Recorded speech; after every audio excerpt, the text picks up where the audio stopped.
amigos, amigas, estamos aqui em mais um podcast da plataforma Cria, o Pode Criar, um momento onde a gente traz profissionais de design, cinema, game, e estamos aqui com a oportunidade maravilhosa de trazer uma artista de Brasília, da cidade, que fez grande parte da sua carreira aqui na cidade e para o mundo, o nosso grande amigo Darlan Rosa. Olá, Darlan. Olá. Faça uma breve apresentação aí de você. Bom, eu sou um artista que me interesso pelas várias formas de se comunicar pela imagem. Eu gosto de fazer filme, gosto de desenhar, gosto de fazer escultura e gosto também de criar campanhas, né, educativas. Já há algum tempo, né, Darlan? Já há algum tempo, Um pouquinho, né? Então, começando aqui pelo nosso roteiro, que nossos roteiristas escreveram, vamos seguir aqui mais ou menos a linha. Como é que tudo começou, Darlan? Vamos voltar no tempo. Quando é que você decidiu seguir essa carreira artística? Na realidade, eu não me lembro de ter decidido, eu lembro de ter vivido isso, né? Eu nasci, meu pai tinha uma fábrica de ladrilho, então as imagens que eu tenho é eu mexendo nas tintas, sabe? Mexendo nas tintas e desenhando. Quando eu era bem, assim, uns 5 anos, né? Eu fazia um pincel com penas de galinha, aí eu usava goma arábica, que é uma cola que não se usa mais, misturava na tinta e fazia aquarela. Então eu me lembro de desenhar. E meu pai era escultor, e daí essa fábrica de ladrilho evoluiu para uma marmoraria, né? E eu fiquei junto com ele, aprendendo e ajudando. Aos 11 anos eu era responsável pela toda a produção de imagem da marmoraria. Fazia os letreiros para Quijás fulano de tal, sabe? Desenhava as flores para decorar os túmulos, altares de igreja, né? Então eu fui sendo empurrado, assim, sabe? Para a arte. Para a arte, né? Fui sendo empurrado, E aí a sua família era de Minas, mudou-se para Brasília? Como é que foi a história? Na realidade, eu vim para cá sozinho, né? Uberlândia, onde eu morava, não tinha universidade. E eu queria vir para Brasília para poder fazer a universidade, né? E um belo dia, família muito pobre, né? Era inclusive arrimo de família, quer dizer, a maior renda da minha casa era minha e do meu irmão mais velho, né? Aí um dia, vindo para casa, eu encontrei uma foto de um político lá de Uberlândia chamado Rondon Pacheco. Aí eu falei, esse cara aqui é minha passagem para Brasília. Aí eu fiz uma escultura, um busto dele em gesso, né? E aí quando ele foi a Uberlândia para comemorar o aniversário dele, eu já estava na TV nessa época, trabalhando na TV Triângulo. Aí chamamos ele lá e eu dei como presente, né? Aí falei que precisava de ajuda para vir estudar e ele me deu uma bolsa de estudo em dinheiro.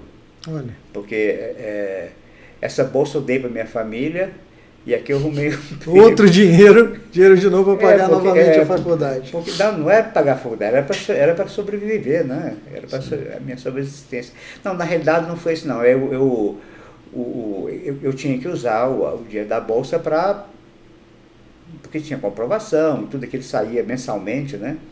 Esse dinheiro, e aí eu arrumei emprego na TV Brasília e mandava o dinheiro para casa, que minha mãe precisava desse dinheiro. Então eu vim para cá, para Brasília, para tentar a sorte mesmo, assim, né?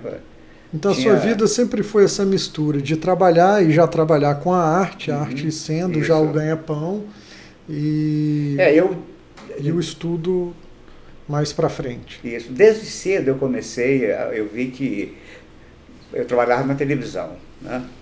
Então comecei a fazer um programa que eu desenhava, coisa e tal, e fiquei muito conhecido na época, né? Mas até isso acontecer, as pessoas perguntavam assim, o que você faz, né? Eu falei, não, eu sou artista. Não, mas você não trabalha? Então, desde o começo, eu percebi que a arte não era uma coisa muito levada a sério, né? A sério, né? E aí eu tomei uma decisão muito importante na minha vida, sabe? Porque eu acho que foi importante. Eu falei assim, bom, casei logo aos 24 anos, eu falei, não dá para levar uma vida, né, com arte, criar filhos, né? Então eu disse o seguinte, na época era muito comum os artistas baterem no peito, orgulhoso, eu vivo da arte, né? O cara mal tinha um lugar para cair sentado, né? E eu disse, não, eu não vivo da arte, né? Vivo do meu trabalho de jornalista e de ilustrador, mas um dia eu vou viver para a arte. Então, tanto é que todo o meu trabalho de artes plásticas, né, que a gente pode falar um pouco mais tarde, começou depois que eu me aposentei. E aí realmente eu podia fazer o que eu quisesse, na hora que eu quisesse, entendeu? E eu podia dedicar ao trabalho. E você fez sua formação em comunicação social no CEUB? CEUB, Quando eu estudei lá, havia a possibilidade de você fazer 3 cursos ao mesmo tempo, jornalismo, publicidade e relações públicas. E eu fiz os 3 cursos, né? Depois eu tinha uma especialização, né? E isso me foi muito útil, porque como eu trabalhei sempre com comunicação, né? O jornalismo e a publicidade foram fundamentais para o desempenho da minha profissão, né? Eu cheguei a estudar na UNB, logo quando eu cheguei aqui, ela tinha uma categoria de aluno especial. Aí eu fui aluno do Milton Ribeiro e do Hugo Mundi Júnior, né, que eles eram artistas, né, então eles me deram uma base muito grande, sabe, em termos dessa coisa da arte, né, em si. E o resto eu aprendi, eu dei aula no CEUB, no curso de publicidade, e eu costumo dizer que eu aprendi muito mais dando aula do que o curso mesmo que eu fiz. Eu tinha que preparar as aulas, tinha que... né, estudar o assunto, debruçar sobre o assunto. E é muito rico você estar dialogando com uma plateia, né? Depois, mais tarde, eu fui professor também lá no UNB, no desenho industrial. Desenho industrial. O curso estava começando, né? Então não tinha ninguém com formação de desenho industrial ainda na época, né? Então, como eu tinha uma formação universitária, né? E eu tinha trabalhado nesse momento na central de medicamentos fazendo as embalagens da central. Então eu tinha toda uma técnica que você aprendeu de embalagens. Então de embalagem, conhecia o maquinário todo, e todo o processo foi desenvolvido em São Paulo, né, com as grandes empresas. Então eu acho que eu fui muito útil lá no curso de desenho industrial. Maravilha. E para muitos você já era uma personalidade na TV com o programa do Titio Darlan, não era isso? O programa, eu até, nessa época que eu fui dar aula no UNB, eu tinha saído do programa, sabe? Porque, você imagina, eu tinha 90% de audiência. Nós não tínhamos, só tínhamos a TV Brasília e a TV Nacional na época, né? E eu fiquei tão popular que eu não podia sair na rua. Era a nossa Xuxa de Brasília. Eu era, cara, eu saí na rua, eu um menino de 23 anos, né? Eu não segurava a onda. Sabe, até um dia que eu fiquei 4 anos no programa, e o programa era o dia inteiro. É um sucesso, né? Até hoje. A tarde inteira, né? Sim, sim. Até hoje as pessoas lembram. Lembram, as pessoas lembram até hoje disso. Maravilha. E o primeiro, assim, grande sucesso foi o Zé Gotinha? Você considera, assim, o grande blockbuster na criação de personagens do Darlan Rosa? Olha, eu acho que o programa me deu uma base muito grande, sabe? Porque eu contava histórias para a criançada e desenhava com as 2 mãos simultaneamente, sabe? Então era uma espécie de show, né?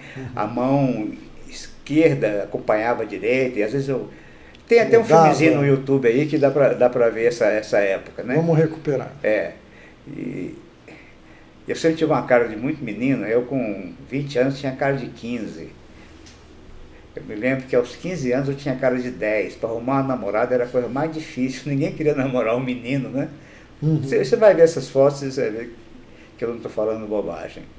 Então, como as histórias que eu contava no programa eram de improviso, porque eu trabalhava na TV Brasília no departamento de promoção, né, e divulgação da emissora, e fazer o programa. Então era assim, então eu ia no estúdio, contava uma história, voltava para poder fazer os layouts dos anúncios, né? Então era uma coisa assim muito corrida. Então não tinha produção, não tinha nada, era tudo no improviso. Então eu criei uma série de personagens para poder fazer as histórias, né? Então as crianças escreviam para a emissora e davam o tema da história. Eu sorteava uma carta na hora, e aí tinha o Sapo Anastácio, tinha a Baratinha Marivalda, tinha o Nicotina, que era um toco de cigarro, uma guimba, sabe? Então era o vilão. E eu fazia campanha contra o fumo. Já sabe? naquela época. Naquela época. Fazia campanha para dormir cedo, sabe? Então, esses personagens, essa ideia de personagem, de coisa... E do personagem com a história, então talvez ali você criou o mecanismo, o enredo, para fazer essa comunicação, porque na verdade, como você já me contou outras vezes, né, o Zé Gotinha é muito mais do que um personagem. Exatamente. Né? É um programa. Quando veio a história do Zé Gotinha, né, o Brasil tinha assinado um compromisso com as Nações Unidas de erradicar a polio até 1990. Então eles queriam que eu fizesse uma logomarca para poder assinar as cartas, sabe? Então aqui está o Zé Gotinha andando sobre os anos que o Brasil tinha para erradicar a polio. E aqui até os primeiros, né, os primeiros esboços. Os primeiros desenhos, né, quando ele sai da logomarca, porque é o seguinte, no começo, quando eu vi essa história, sabe, de fazer uma logomarca para polio, eu já pensei em criar um personagem, sabe, e já fazer filme com o personagem, só que isso não rolou no começo, o Ministério não aceitou só a logomarca. Não, isso aqui é uma logomarca só, nós não vamos mexer com fantasia e vacina é uma coisa séria. Olha se vamos botar um boneco falando sobre vacina. Tá bom. Uma resistência à criatividade. Exatamente. Né? Isso eu criei em 86, ele só foi para o ar,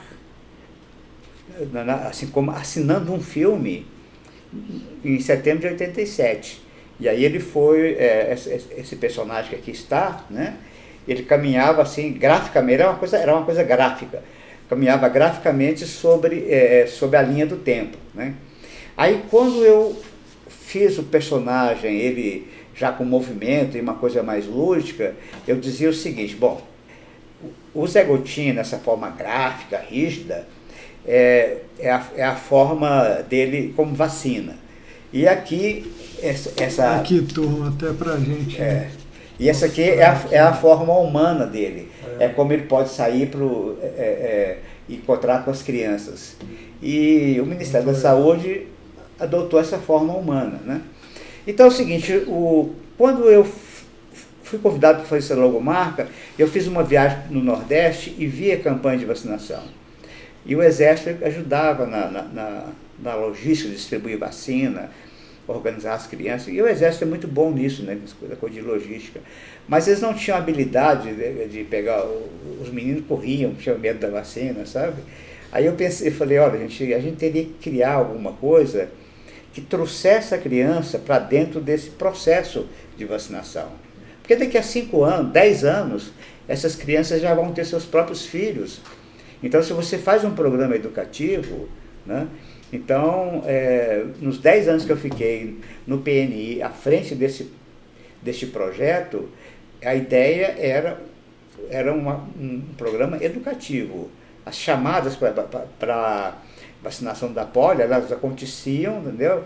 Mas o Zé Gotinha, ele era um personagem que ele tinha até a família que eu fiz na época, né? Isso aqui é o irmão e a irmã do Zé Gotinha. Esse aqui é o pai e a mãe. E na época eu era muito radical, então eles não tinham roupa. Né? O sexo mais naturalistas, né? Era bem naturalista, né? Uhum. Eu me lembro de um filme que deu o maior rolo, que eu fiz quando o irmão do Zé Gotinha nasceu, né? Imagina a cena, uma mãe deitada na maca, né? Aí ela abre as perninhas e o Juquinha nasce. Sabe? Nossa, e você foi bem didático mesmo. Isso aí, o filme quando passou aqui, deu problema, né? as mães ligaram, dizendo que era pornografia, um monte de confusão, né? E aí teve um seminário sobre animadores que usavam o desenho animado como instrumento educativo, né? E esse foi na Disney. Olha só. E aqui fomos eu e o Maurício de Souza lá para a Disney apresentar isso, né? E eu apresento numa plateia lá o filme do parto cortaram o filme no mês, sabia? Verdade. O pessoal ficou escandalizado, eu disse, não, volta aí. Deixa acabar o filme. Deixa isso, eu vou explicar por que disso e tal, sabe? Aí, que o americano é muito moralista. Muito moralista, né? Muito Sim. moralista. Então, foi isso. Eu acho que, na minha avaliação, foi a melhor coisa que eu fiz, assim, em termos do meu trabalho, porque ajudou muita gente, né? Ajudou muita criança, né? E hoje... o maior programa de erradicação educativo pró-vacina no mundo. Do né? mundo. Isso foi reconhecido agora, esse ano, durante a pandemia. Pela OMS, se não me engano, né? Isso. Saiu Organização Mundial da Saúde. Saiu uma matéria numa rádio americana dizendo isso, né? E eles entrevistaram várias pessoas. Então, eu nem sabia disso, que esse programa, que esse personagem tinha tido esse alcance, né? E eu fiquei sabendo depois, também, muito tempo depois, que o Zé Gotinha foi o padrão utilizado na América do Sul inteira. Da campanha de erradicação da polio. Da polio nas Américas. Muitos dos países, não é que eles usaram o Zé Gotinha, mas eles usaram a ideia que a gente teve de trazer a criança, sabe, para o processo. Darlan, só a produção está reclamando aqui, ó, que está tendo muito ruído do braço no fio. Isso. Ok, tá. Volta, vamos de novo aí. Zeramos aí. Mas continuando, você estava... Pois é, eu depois, há uns 3 anos atrás, eu encontrei um depoimento do diretor da OMS da época, né? Ele ficava em Washington, e ele disse que ele pessoalmente levou a campanha para os outros países da América Latina, porque ele achava que era uma coisa muito inovadora na época, né? E depois disso, eu fiz uma campanha para micronutrientes, que é a vitamina A, o iodo e o ferro, né? Eu fiz para a Unicef em Nova York, a convite deles. E essa campanha... Isso já tudo uma projeção derivada do reconhecimento dessa campanha, desse programa que você criou. E ali não foi veiculado aqui, porque nós não tínhamos esse tipo de problema, mas foi veiculado em todos os países do terceiro mundo. Depois eu fiz uma campanha também para a erradicação da polio em Angola, porque o vacinador, né, do lado do governo, não podia entrar na área da guerrilha para vacinar as crianças, né? E a vacina não tem fronteira, então eles não conseguiam avançar com a erradicação da polio, né? Então um cara que tinha estado aqui, um médico que tinha estado aqui no Brasil, falou, olha, tem um projeto no Brasil que foi bastante... deu certo, né? Então vamos chamar essa pessoa aqui para criar um personagem que possa atrair a criança lá da guerrilha para o lado do governo para ser vacinado. Porque como a guerra civil não tem fronteira, né, então as crianças podiam ir e vir, né? E fizemos lá um personagem que erradicamos a polio em menos de 5 anos lá. Então foi uma contribuição que eu acho boa que eu dei nesse trabalho. Eu me sinto assim, pelo menos eu me sinto assim, sabe? Que foi uma boa contribuição em termos de resultado para salvar as vidas de todas essas crianças. Né? Uma maravilha. Darlan, e agora mudando um pouco da sua área de atuação, você tem esse case maravilhoso do Zé Gotinha, mas você também tem o seu trabalho de artista, né? Como você falou, suas esculturas.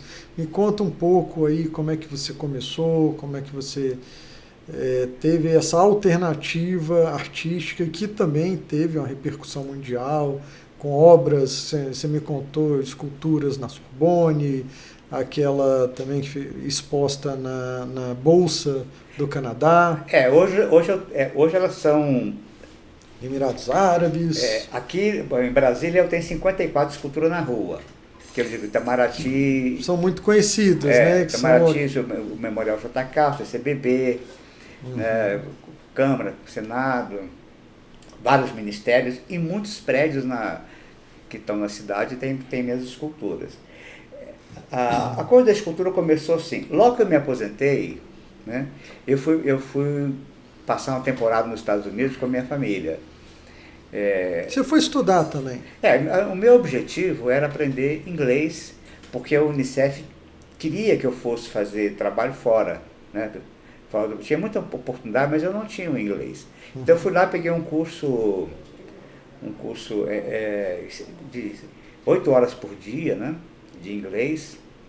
E nesse momento que eu estava estudando lá, surgiu a ideia de fazer o convite para poder fazer essa campanha dos micronutrientes na universidade, lá na Unicef de Nova York. Eu fiz esse trabalho. E além disso, né, depois que terminei o curso de inglês, eu passei a estudar computação gráfica lá na universidade. Eu era professor na UNB quando eu me aposentei. Então, chegando lá, eles me deram uma boa receptividade e abriram para eu frequentar as aulas de computação gráfica. Na época não existia nem PC, né? Era os computadores grandes, né? Eram os primórdios ali do que... Eles chamavam de high-end, né? Computação gráfica de alto nível. Uhum. Então, quando eu vi a questão da modelagem 3D, aquela coisa, eu fiquei muito animado, né? E aí eu criei as esculturas dentro do meu estudo lá na universidade, né? E o meu trabalho final foram essas esculturas em forma de bola, né, de esferas espalhadas pela cidade de Brasília. Fiz tudo virtual, né? Foi o trabalho final. Aí quando eu chego em Brasília, eu vou tentar realizar isso, né? Foi difícil, porque a forma esférica é muito difícil de trabalhar, né? Uhum. Mas aí ao longo do tempo eu fui modificando, fui criando. O meu trabalho hoje é todo montado com parafuso, né? Isso eu posso transportar para qualquer lugar do mundo, sem um grande volume, né? Que a escultura, o grande problema era o transporte do volume. O transporte, né? E quando eu fazia uma escultura grande, terminava a exibição, eu não tinha aonde guardar a escultura, né? Então eu queria uma escultura que eu pudesse guardar debaixo da cama, porque eu morava num apartamento, então não tinha muito espaço. Então aí que eu fui trabalhando a ideia de fazer em várias peças. Maravilha. Você também tem, na sequência dessa sua linha de esculturas, a experiência com parques infantis. Milhares de crianças aqui de Brasília cansaram de brincar lá no CCBB, quer dizer, não cansaram até hoje, talvez, né? Eu ouço muitos adultos que ainda vão lá no parque, tentam interagir com as peças. Me conta um pouco também como é que foi esse desafio de desenvolver brinquedos. Olha, isso foi o seguinte, tem uma jornalista em Brasília, ela estava recém-chegada de São Paulo, e ela era especializada em parques infantis. Então ela cobria os parques infantis no Brasil inteiro e tal, e ela, quer dizer, era uma das facetas dela do jornalismo, e ela era muito entusiasmada. Então ela disse o seguinte: Darla, você não topa fazer um parque, né, lá no CCBB? E eu falei, olha, eu topo, mas só se não for um parque convencional. Se eu puder fazer esculturas, né, interativas, para as pessoas subirem, entrar dentro e tal. Aí eu me lembro da primeira reunião que a gente teve lá, eu falei, mas escuta, você vai incentivar as crianças a subir na obra de arte? Quando o normal é você não... Você proibir, apreciar, você contemplar. Longe, né? Aí eu falei para a mulher assim, olha, quem ama, cuida. Então nós vamos ensinar para a criança que há uma diferença entre um busto colocado numa praça e uma obra criada, né, para ser lúdica. Obra interativa. Obra interativa, né? E esse projeto levou um ano, né, para se ter a forma que tem o Casulo hoje, né? E, inclusive, a gente foi trabalhando aos poucos a aceitação, né, dos vários parceiros do CCBB, né? Uhum. O último que eu tive que convencer foi o Corpo de Bombeiro, porque eles disseram, como é que você vai fazer uma escultura em metal para ficar no sol quente de 40 graus, quando o menino botar a mão ali, vai queimar a mão. Né? Justamente, a impressão que você tem, né? Aí praticamente o projeto caiu, porque o projeto assim, o projeto subia, depois caía. Né? Aí eu voltei para casa e falei, gente, mas tem que ter um jeito, né?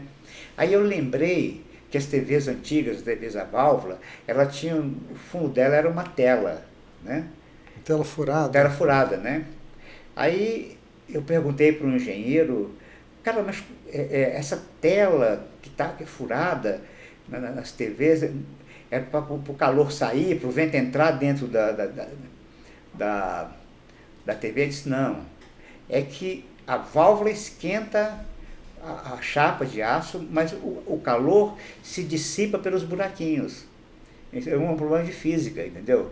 Porque uma TV não tem como ter uma corrente de ar, porque só tem uma entrada, né? Aí eu falei, pá! Vou perfurar o aço. Vou perfurar o aço. Cara, e você entra lá, chega no CCBB, debaixo de um sol de 40 graus, você coloca a mão na escultura... E a peça está fresca. Está fresca. Ela tem uma transparência de 35%, que é equivalente à sombra de uma árvore. Até isso eu fui atrás para poder convencer as pessoas de deixar eu fazer o parque. E é um sucesso. É um sucesso. Ele tem mais audiência do que qualquer exposição do CCBB. Com certeza. As famílias fazem piquenique lá em volta, sabe?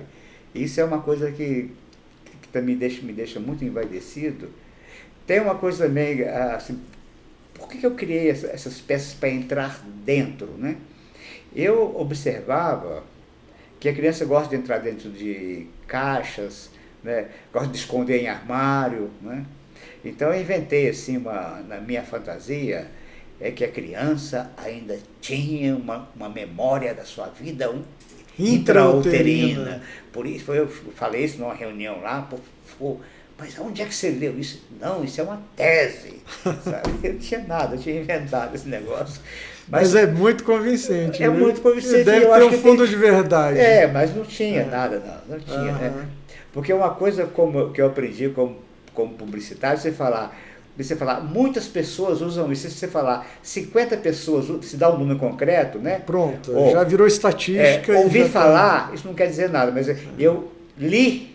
Que 37 pessoas viveram essa experiência pronto, né? Aí, por 6 meses. E eu estava a fim de fazer aquele negócio lá, então Você conseguiu essa justificativa. Então, realmente, e o CCBB cuidou muito bem, né, do parque. Assim, ele foi inaugurado em 2008, mas ao longo desses anos todos, ele teve modificações, teve melhoramentos, né?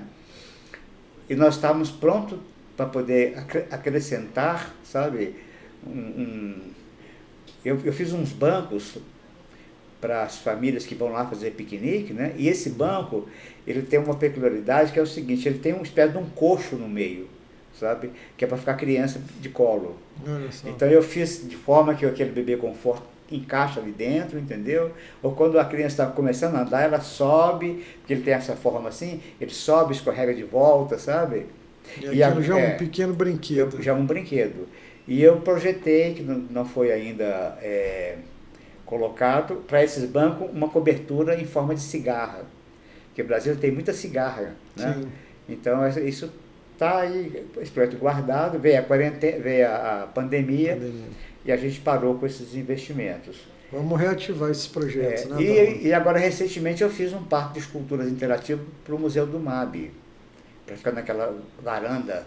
Sim. Lá, que é uma agora que o MAB foi reativado, está muito bonito. Uma reforma muito bacana, né? Sim, estive lá. E o projeto está pronto, está em andamento, mas aí com as eleições tudo ficou parado. Fica parado, né? Então espero que o ano que vem a gente continue com esse projeto, porque Para trazer o público para o museu, né? Olha, depois que essa coisa foi feita, eu, viajando pela Europa, vi que quase todos os museus têm uma interatividade para a criança que funciona como chamariz, né?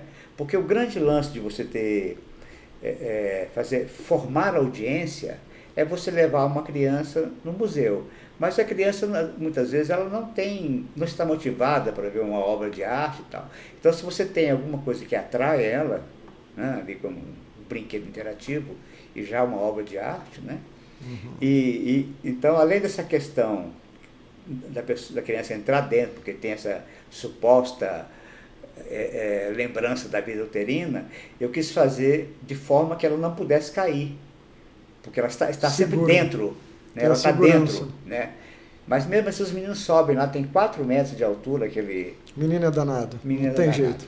Sobem lá em cima. Que loucura. Darlan, a gente tem aqui também no nosso encontro, assim, a gente traz as experiências positivas, os exemplos inspiradores para as pessoas. E me conta também um momento difícil da sua vida, porque todos nós passamos por altos e baixos, né? O que foi um momento que talvez você teve na sua carreira, que foi complexo, e como é que você superou isso? Olha, quando eu comecei a fazer as esculturas, né, era muito difícil, sabe? Porque você imagina, uma escultura não é como uma tela de pintura que custa R$50 uma tela, né? Uma escultura, o material em si custa muito caro. Então eu me vi assim, sabe? Tudo que eu ganhava eu empregava para poder fazer uma escultura, sabe? Então, no início, por exemplo, as esculturas do Memorial JK, que foram patrocinadas pelo FAC e pela Lei Rouanet, que tive esses dois patrocínios. Dois incentivos, né? Mas aquelas esculturas lá, a mais leve pesa 400 quilos.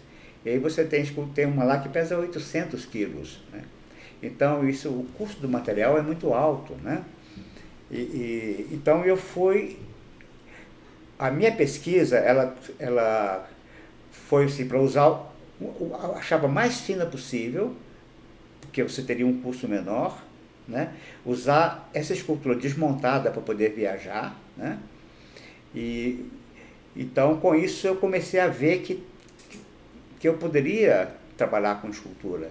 Em 2005, teve o Ano do Brasil na França, né? E eu me candidatei, né? Embora não tenha sido escolhido, mas eu, por minha conta, eu fiz 8 esculturas, né? Aí eu usei alumínio usado na fabricação de avião, porque ele é uma liga mais resistente e super leve, né? Então, já foi um super aprimoramento. Foi. Então, a meta era o seguinte, é que a escultura com a embalagem não pudesse pesar mais do que 20 quilos, porque eu ia enviar pelo correio, porque era o dinheiro que eu tinha, né? Então, aí eu fazia escultura, no meu ateliê eu tinha um plasma que eu cortava, né? Então eu cortava as peças, punha na balança, aí tinha que abrir mais o desenho, inventar mais alguma coisa para ela chegar nos 20 quilos. Olha, né? Só. E esta caixa,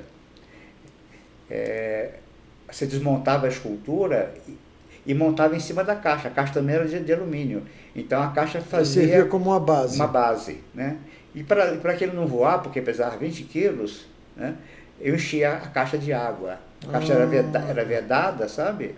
Você teve que inventar toda uma tractana para fazer... E eu levei uma escultura para a França, né? E deixei as outras aqui. E aí, quando eu consegui lá um patrocínio lá na França, aí eu mandei buscar tinha um amigo que tinha aquelas franquias do correio, né? Sim. Ele foi lá em casa, já estava tudo fechadinho, ele mandou para mim. E esse patrocínio que eu consegui lá, eu fiz uma exposição na Cité Universitaire, lá em Paris, né? E aí, sabe aquele negócio que eu estava no lugar certo, no dia certo, na hora certa. Teve uma reunião lá na Cité Universitaire, lá no restaurante, do Sistema Universitário Francês. E lá do restaurante onde teve a reunião, eles viam as 3 esculturas lá fora, sabe? Aí o reitor, né, desse sistema falou, olha, cria uma exposição itinerante que eu patrocino. Olha só. Sabe? Da Sorbonne? Não, na Cité Universitaire. Da cidade universitária. Aí eles deram 80 mil euros para... Durante 3 anos, as minhas esculturas percorreram todas as universidades francesas. Que maravilha. Cara, foi esse um negócio assim, sabe? E eu fui à França tantas vezes que até no final, não vou mais não preciso, não preciso de ir. Maravilha. Inclusive, sabe, teve assim, coisas incríveis, né, quando elas foram expostas na Sorbonne, né? Uma criança francesa entrou em contato comigo através da mãe dela e me entrevistou, sabe, porque eu como trabalho de escola lá na França. Então, sabe, foram realmente eu fui muito abençoado nesse meu trabalho, nesse empenho, né? Mas assim, eu nunca esperei que ninguém viesse me descobrir. Eu sempre me ofereço, entendeu? E com o Unicef, trabalhando no Unicef, eu trabalhei em vários países e eu acabei aprendendo inglês, francês e espanhol. Então eu montava o projeto, mandava para uma universidade, eu mandava para uma instituição lá fora, sabe?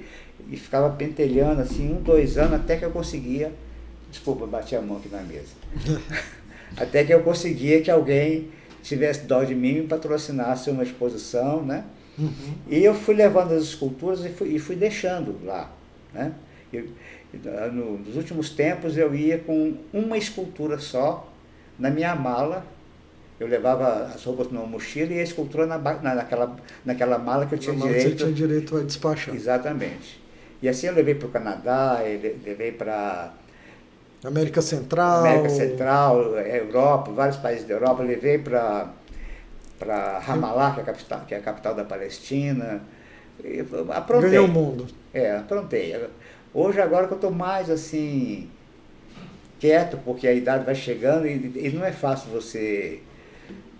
ter esse espírito aventureiro. Não é fácil, cara. Eu me lembro que a última escultura que eu levei para fora foi para Moçambique. Eu lembro que no meio do Atlântico o avião deu pane. Nossa Senhora. Tivemos que voltar para São Paulo. E essa foi a última que eu fiz assim nessa aventura, né?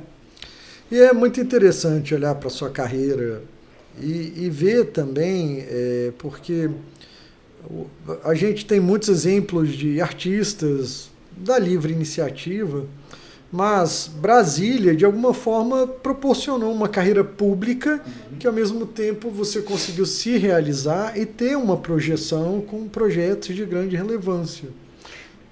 Eu costumo dizer que a cidade tem vocação para a escultura, sabe? Então, por volta de 2000, ou antes de 2000, não me lembro, teria que ver a data, eu, o Omar Franco e mais outros colegas, nós juntamos e pedimos a criação de uma lei que obrigasse os empreiteiros a colocar uma obra de arte na frente dos prédios para mais de uma família. Então, para estimular a obra de arte em espaços Esse projeto públicos. Tem em Chicago, né? Sim. Tem no Recife também tem. Recife tem na Orla de Boa Viagem. Isso. Então com isso nós conseguimos aqui, quer dizer, por exemplo, Chicago, o orçamento era 5% do empreendimento. Isso é muita grana, né? Aqui não. Aqui se você colocar um quadro na recepção do prédio de apartamento... Já atende a exigência da lei. Já atende a exigência da lei. Mas, graças a Deus, os prédios preferem colocar uma obra grande na frente do empreendimento porque isso valoriza, né? Com certeza. Então, aqui em Brasília, os artistas todos trabalham bastante, né? Tem bastante trabalho por causa dessa lei que a gente fez. Excelente. E para as novas gerações, para aqueles que estão começando, que mensagem você passa? O que você acha do futuro? Que esperança você dá para essa turma aí? Olha, eu acho assim, em termos de arte, né, a tecnologia veio libertar, né, libertar o artista. Porque hoje uma produção digital ela não tem custo, né? Antigamente você dependia, quer dizer, antes do advento do digital, você dependia de um jornal impresso, de uma televisão, para você veicular o seu trabalho. Não, hoje você pode criar o trabalho, veicular, né? E você pode ter o seu próprio canal, né? Então, o que aconteceu? O artista ficou livre para criar, sabe? Quando eu estava começando a minha carreira, eu gastava muito mais tempo tentando colocar uma escultura num local, tentando angariar dinheiro para poder produzir a escultura, do que o tempo que eu trabalhava realmente produzindo a escultura, né? E agora, com esse advento da arte digital, né, através das NFTs, né, aí as pessoas perguntam, mas quem é que vai comprar uma NFT, que é uma obra de arte só digital, que ela só existe no digital? Aí eu costumo dizer o seguinte: o álbum de fotografia não acabou? Não é tudo digital agora? Todas as fotos do nosso dia a dia, elas circulam pelo celular. E a obra de arte pode também circular digitalmente, entendeu? Você não precisa necessariamente, né, ter um quadro na sua parede. Você pode ter uma TV de LED e você exibir várias imagens, né? Então, eu acho que a tecnologia, sabe, ela liberta o ser humano para criar. Então, se você escreve, você não tem que estar preocupado com mais nada. Você vai escrever porque você tem um computador ou um telefone com um teclado, e você acaba de fazer sua criação e põe isso no ar. Sobe numa rede social, ou coloca no seu perfil, enfim, né? Olha, a foto de uma escultura ou de qualquer obra de arte colocada no Facebook, ou no Instagram, no Twitter, seja lá qual rede social seja, ela tem muito mais audiência do que você fazer uma exposição numa sala de exposição. Não vou dizer que uma coisa substituiu a outra, não. Uma exposição tem um glamour, porque você vai, encontra as pessoas, não é isso? Mas em termos de divulgação, agora ninguém precisa ficar chorando, eu não tenho recurso para poder fazer uma criação. Não, você está livre.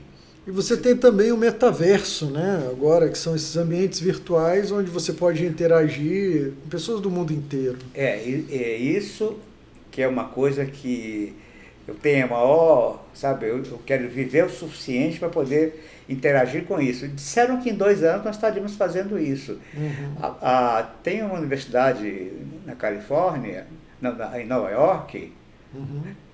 Que ela já tem cursos para arquitetos de metaverso, para pintores de metaverso, entendeu? Sim, em Brasília também estão sendo criados cursos de metaverso.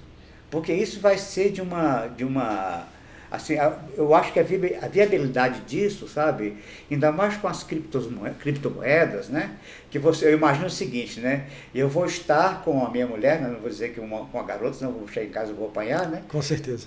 Mas eu estou com a minha mulher em Paris, né, numa imersão de metaverso, né, e aí o garçom vai me servir uma comida, né, e eu vou poder pagar com o meu cartão de criptomoeda.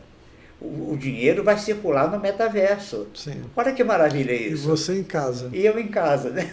Com o ocão preto. Sentindo que está em Paris. Exatamente, porque o metaverso, né, ele vai trazer, quer dizer, porque nós temos os 5 sentidos, né? Então, não adianta você olhar, por exemplo, uma paisagem do mar, se você não ouvir o barulho da água, né? Não sentir o cheiro. Não sentir o cheiro. Do sargaço. Inclusive, a gente, quando eu trabalhava na televisão, os editores, né, quando eu editava muito, a gente costumava dizer que o som é 50% da imagem. Que uma imagem sem som, inclusive às vezes eu vou num bar, por exemplo, que tem lá passando um futebol, tinha muita MTV que ficava sem som, né? Cara, aquilo não tem muito sentido, né? Você sente falta do som, né? Então, o metaverso tem como meta, né, desenvolver todos esses sentidos. Com cheiro, sensação de calor, de frio, tato, sabe? Nós vamos chegar lá. Vamos, eu fico vendo o videogame, só que você está acordado, né? Você está ali, você não está imersivamente. Mas quando você está jogando um videogame, você já está... sentindo aquela experiência como se você não estivesse lá. Exatamente. Tá certo. Maravilha, Darlan. Foi ótimo conversar aí contigo, entender um pouco essa história, passar para a nossa audiência, para a turma que está assistindo a gente e ver que é possível fazer grandes projetos daqui de Brasília e de Brasília para o mundo. Com certeza. E Brasília tem aparecido bastante nessa área do designer, né? Que essa geração nova está vindo com toda essa... a economia criativa. Isso. Maravilha. Obrigado pelo seu tempo. Estivemos aqui com Darlan Rosa, uma inspiração. E aguardo vocês na nosso próximo podcast Pode Criar.